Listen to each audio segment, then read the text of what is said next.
everybody, and welcome to West Terrace Cemetery. This is Tracy from Bump in the Night Productions. I hope wherever you are in the world at the moment you are coping with what's going on with this virus. I hope you're all staying safe, taking the necessary precautions, and the more we all unify and just do what we need to do to get rid of this, the sooner we can all be back to doing what we love. And I'm here in the daytime again at West Terrace Cemetery to do part 2 of a 4-part series about interesting people that are buried here and give you a brief history on their life and what they achieved and what they accomplished in their life. So join me. So you're young, you're beautiful, you're gifted with the ability to dance. An opportunity of a lifetime comes up when a Russian ballet troupe asks you to join them, and one of the touring spots is here in Australia. You're 25 years old, you've got the world at your feet. It's an opportunity too good to pass up. Sadly though, this would be the last time that this particular person would ever dance. And I'm going to tell you a little bit more about her in just a moment. This is the person we're going to talk about today, Madeline Parker, aka Mira Dominia. She was a very talented young ballerina. The report stated she passed at the age of 25. However, as you can probably see here on her stone, it says that she passed at 24. Regardless of how old she was at the time, her story is almost like a fairy tale, but it doesn't have the fairy tale ending. Madeline was originally from America, and she was given the stage name Mira Dominia when she joined the Russian troupe in 1935. It was the Monte Carlo Ballet Russe. It was formed as a branch-off company after one of the major choreographers passed away. I can't pronounce his name, except his first name was Sage. She arrived in Australia on October 1936, and as a member of another newly ballet Russian troupe, she had to slot in with everybody, which from all accounts she did nicely. However, as time went on, things didn't go quite as planned, and I'll tell you a little bit more about that in just a moment. One of the people that began to notice that Madeline was becoming quite ill was Arnold Haskell. He was an English writer who toured with the group as their critic and their publicist, and quite often as a mediator of questionable management that was happening at the time with arguments. He mentioned it was a grueling voyage, dancers rehearsing in extreme heat on the ship. By the time the ship reached Bombay, it was clear Madeline was completely unwell. Unbeknown to them, Madeline was actually in the advanced stages of leukemia. So here you have a young woman who is clearly unwell. She's lost weight, she's pale, she's bruising. She's in extreme agony, although she didn't disclose that until much later, pretty much on her deathbed. So the question begs, the Russian management who put this troupe together, surely they must have noticed that Madeline was extremely unwell, and yet it wasn't addressed. Nothing was done about it. Did she love her dance so much that she thought that she could just hide it? Was she so passionate about being in this troupe that maybe she knew deep down this would be the last time she ever danced? These are secrets that Madeline would have taken to her when she passed. But the question remains, where was the duty of care? Not just for her, but for all the dancers. From all reports, they endured a terrible voyage. It was hot, it was oppressive, it was enough to make a person who has relatively good fitness feel like rubbish. I can only imagine how Madeline must have felt after rehearsing on the deck, on a ship, in the middle of the ocean, in the middle of summer. I guess when you're passionate about something, it flows through your veins, and I guess you'll do anything and everything to fulfill the dream. It's a dream she fulfilled, but it came at a cost. So 6 weeks after Madeline came here to Australia, her leukemia finally caught up with her. She was in advanced stages.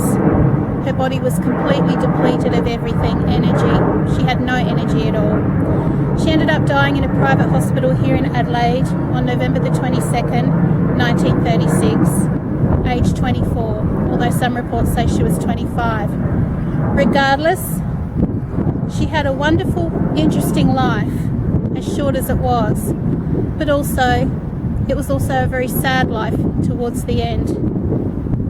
I'm going to do a spirit box in a moment and see if we can get any information from her. And I must admit, I do feel a little bit sad standing here because I often wonder what would have happened to her if she had survived and gone back to America. Would she have gone on to dance even more and dance in even more famous troupes and travel the world and live her dream? I guess we will never know. So anyway, let's do a spirit box and see if we can contact her.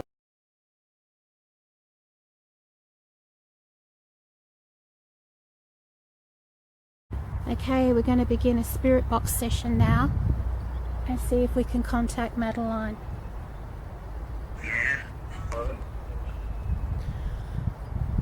Madeline Parker, are you here? Madeline, my name's Tracy and I've come here today to see your grave, and if you're here in spirit I'd like to contact you. Are you able to talk to me, sweetie? I'm so sorry what happened to you. I'm so sorry that you were so unwell and you died here in Australia. Was that very hard, having to be here so sick without your family? Can you talk to me? Pop it in reverb. Madeline, are you here?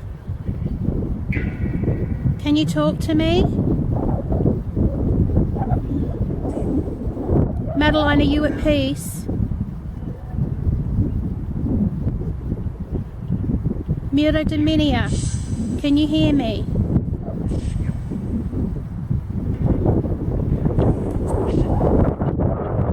Tell me how you feel about being buried here in Australia, away from your home.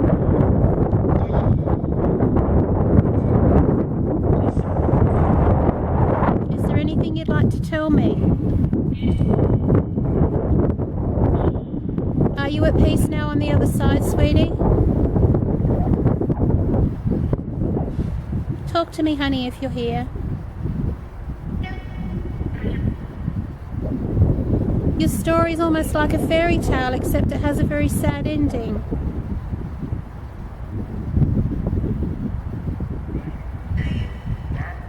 Can you talk to me, Madeline? I'm actually questioning if she actually is still here in spirit. I have a feeling she may have moved on. The other spirits here at West Terrace Cemetery, is Madeline's spirit still here or has she fully crossed over? Has she crossed over, yes or no? Talk to me. You should all remember me and know who I am.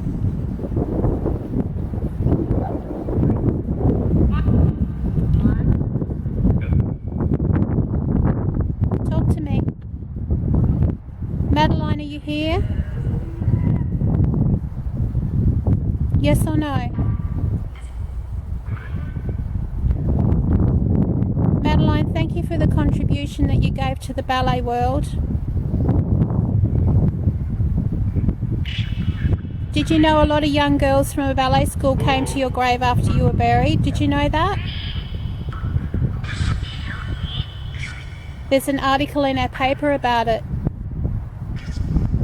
They all came and laid flowers at your grave when you passed away. Did you know that?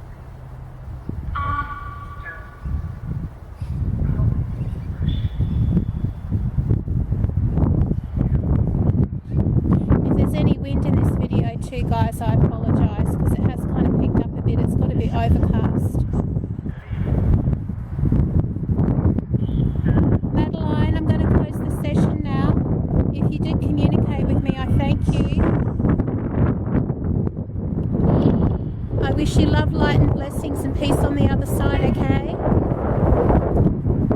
Peace be with you. Goodbye. Wasn't getting a whole lot and I don't feel like she's here. I do not feel like she's here. If she is, she's not coming through. However, as per usual, everybody else here is always very chatty. Anyway, that's going to conclude part 2 of our 4-part series. I'm not going to give away the next one, and I'm not quite sure when I'll be able to upload it because everything is so up in the air at the moment with this whole coronavirus thing, so it's just a day by day. Anyhow, I just want you all to know that you are in my thoughts, So from Bernie and I wish you peace, love, harmony, prosperity. Remember, tomorrow is never promised. Do the best you can. Live your best life. Peace out. See you all soon. Bye.